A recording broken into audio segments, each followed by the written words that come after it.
Hey guys, it's JohnyTechReview. Today I have a quick review for you of this Langsdom L5 wireless headphone. This is a pair of wireless headphones that's designed to use with various different Bluetooth devices. This is the box that came with, a small little magnetic cardboard box. Anyway, inside you get a few things. So as you can see here, you get this micro USB charging cable. You have a small little user menu with some instructions explaining to you all the functionality. You have the carrying case, an interesting carrying case. I'll show you that in a minute. And then you have the headphone themselves, you can see here. So the carrying case, again, just open, have egg here. You just roll up that guy down, put it in here, and then just close it up. And that's the carrying case for it. So very different from other company. As you can see, there's the Langsdom logo. So these are wireless earphones that's very similar to something that you've already seen before, and those are the Apple OEM iPod. As you can see here, you have the left and the right side denoted, so it only goes in one side just like that. You have these flat tangle-free cable, and on this side here, on the left side, which is unusual, usually it's go on the right side, but here is the left side. You have the controller itself, you have the multi-function button along with a low power indicator.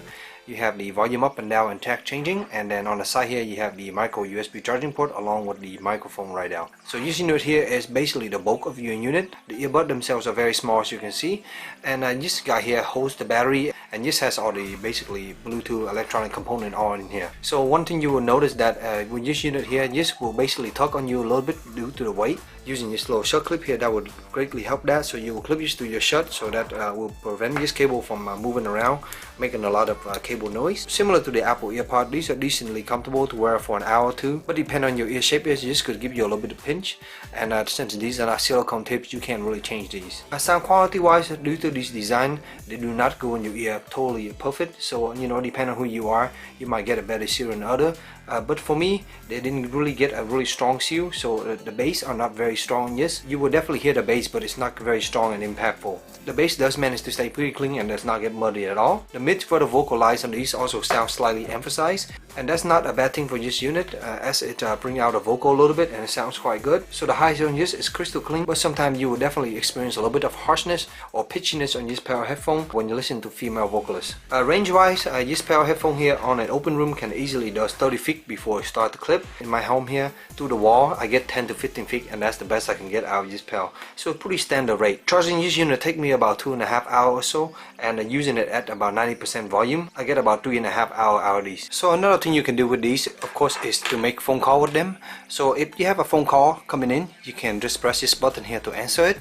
And if you want to read out the last number, you just have to double click this here, and that works for iOS. And the microphone, these works pretty well. So with this left earpiece hanging over, this will basically put the microphone in roughly about your chin or your mouth position, depending on how big your head is, I guess. The other side can hear me quite well with no issues. It's definitely not a noise cancellation mic or anything, but it does do a pretty good job of isolating my voice compared to the rest of the sound around me. So overall, it's not a bad pair of headphones. If you're not interested in the silicone ear tips, these might work out for you. If you like the Apple earbuds but you want them to go wireless, this is definitely an option here for you. I do feel like the bass could be a little bit better, but that's really because these couldn't really seal your ear well. So these will definitely not isolate you totally from your environment unless you crank it all the way up, and that can be quite loud. So I usually like to keep it around 90%, and with my mechanical keyboard I can still hear a little bit of clicking on it. It does not leak any sound at all, so that's a good thing on this pair of headphone here. So I hope this short little review helped you in your purchase decision. If you have any questions, let me know in the comment below, and as always, stay tuned for future review. Thank you.